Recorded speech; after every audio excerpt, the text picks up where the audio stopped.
आजकल के political campaigns मतलब राजनीतिक अभियान सिर्फ नारों और रैलियों से नहीं जीते जाते। इनके पीछे होती है बहुत गहरी प्लानिंग, बहुत सारा डेटा।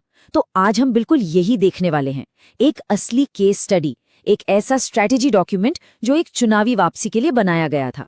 तो चलिए सीधे मैदान में उतरते हैं। ये जो जगह हम देख रहे हैं, यह है मध्य प्रदेश का बेरसिया विधानसभा क्षेत्र, और हमारी पूरी कहानी का केंद्र यही है। 25,397 ये सिर्फ एक नंबर नहीं है, ये हार का अंतर है। 2023 के चुनाव में इंडियन नेशनल कांग्रेस के उम्मीदवार को इतने ही वोटों से हार मिली थी। तो असल चुनौती यही नंबर है। तो सवाल उठता है कि इतनी बड़ी हार से कोई पार्टी वापस कैसे आती है? क्या इसका कोई फॉर्मूला है? बस इसी रणनीतिक चुनौती का जवाब हम इस पूरे विश्लेषण में परत दर परत ढूंढेंगे। ठीक है, तो कोई भी वापसी की कहानी लिखने से पहले ये समझना जरूरी है कि आखिर हार हुई क्यों थी। यानी सबसे पहले रणक्षेत्र को समझना होगा। इन आंकड़ों को देखिए, तस्वीर काफी हद तक साफ हो जाती है।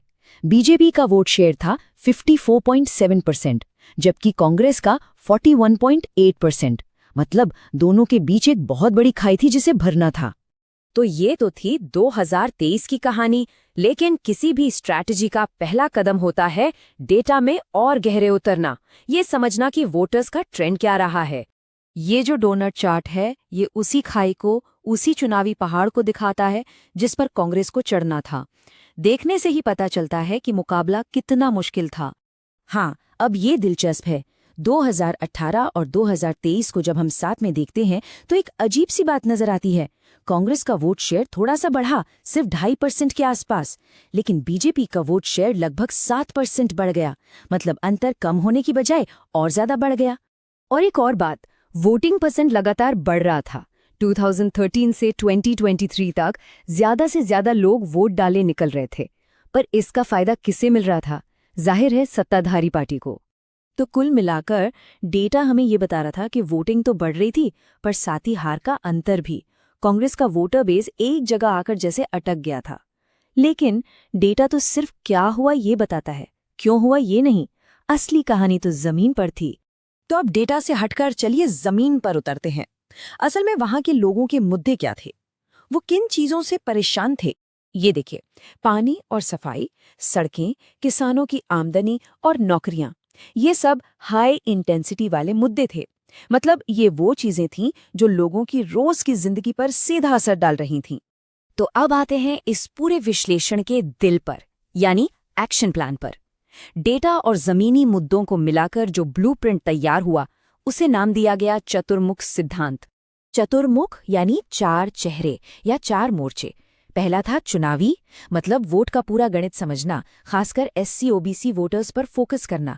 दूसरा संगठनात्मक, यानी अपनी टीम को बूथ लेवल तक मजबूत करना।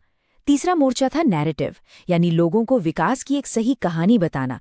और चौथा संसाधन, मतलब टेक्नोलॉजी और फंडिंग का सही इस्तेमाल। हर मोर्चा एक खास प्रॉब्लम का सॉल्यूशन था। लेकिन देखिए, कोई भी प्लान, चाहे वो कितना भी शानदार क्यों ना हो, वो तब तक कागज पर ही रहता है जब तक उसे लागू करने वाला सही इंसान ना हो। और यही कहानी में एंट्री होती है उम्मीदवार की। तो कैंडिडेट का एक तरह से स्वॉट एनालिसिस किया गया। उनकी ताकतें क्या थीं? वो पढ़ी लिखी थीं, बिजनेस वुमन थीं, रिकॉर्ड साफ था। लेकिन कमजोरियां भी थीं, जैसे किसी बड़े जन आंदोलन का हिस्सा नहीं रही थीं और लोगों में एक शहरी नेता की इमेज थी। और सबसे बड़ी चुनौती थी 25,000 वोटों के घाटे को पाटना। चलिए, तो अब थ्योरी से प्रैक्टिकल पर आते हैं।